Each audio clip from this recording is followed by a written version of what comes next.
This is why I think people say walking doesn't count as exercise. We get a lot of people forwarding us this, this social media post of this article, walking is not exercise. And I think what they're talking about is for many people, walking doesn't require any adaptations.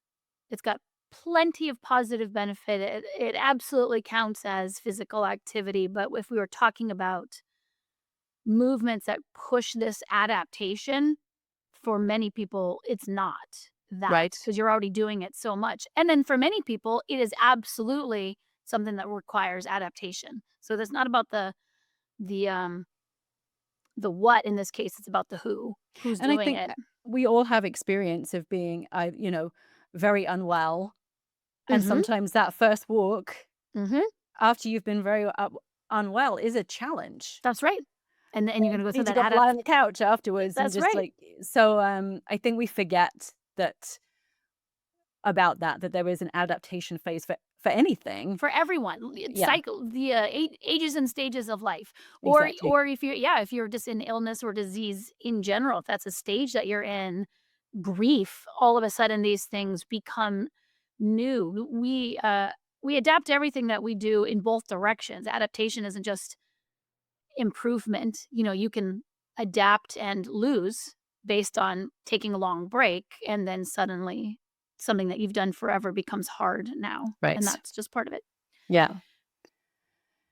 All right, back to rest. Back to rest. So I have a question for you actually. Yeah. Um, like I said, we often think about rest as being complete inactivity, but you talk about active rest, Mhm. Like a dynamic like a rest. dynamic rest. So I'm interested in that. And I think, and you Mhm. can correct me, um, often the way you talk about active rest is that you're giving some parts of you a rest that are overworked all the time. Mhm. Whether you're maybe a cyclist and then you sit a lot, so your joint positions in that shape, that sitting shape, are overworked. And your definition of active rest is to give those parts a rest and something else can do the job.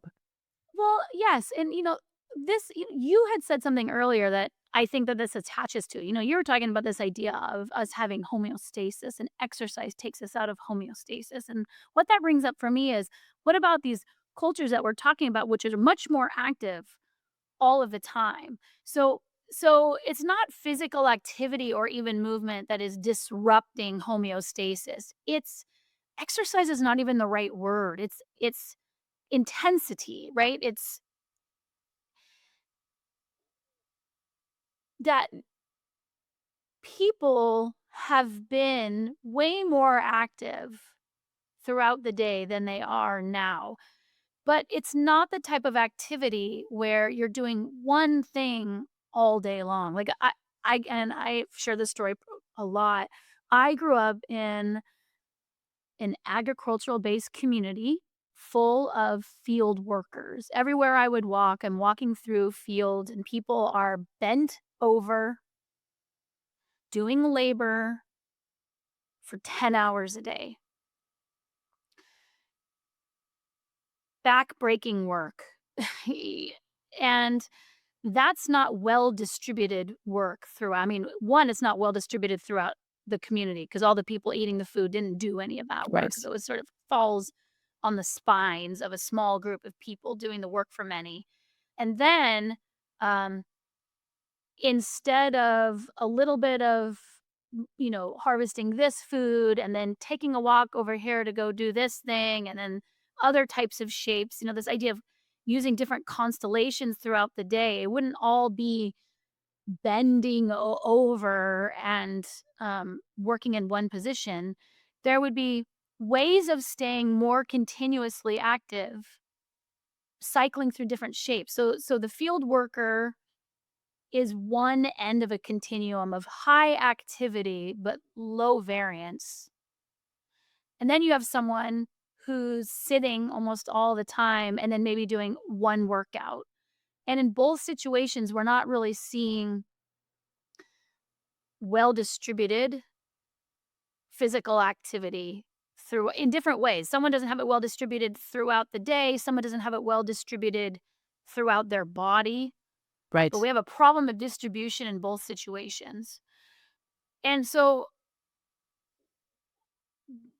now I'll go back to this concept of what I call dynamic rest. Dynamic rest was originally to clarify the difference between mental fatigue and physical fatigue, because the feeling of needing to rest is often coming from an overworked mind. Like, you've been like, "I'm sitting down all day, but I've been focusing really hard and I don't wanna go exercise right now. I'm exhausted." But it's like, well, your body isn't, your mind is. So we need to maybe distribute the the work away from the mind and place it onto the body a little bit more.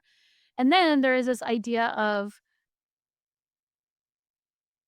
if you're even if you do move your body a lot, that there's ways to redistribute that work to different parts so that some parts of you are getting mechanical rest Yes.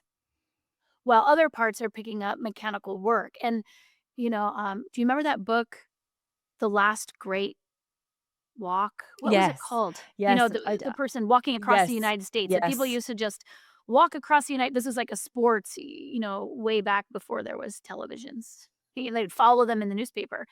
And the interesting thing in that book was, this person's walking 50 miles a day for months at a time.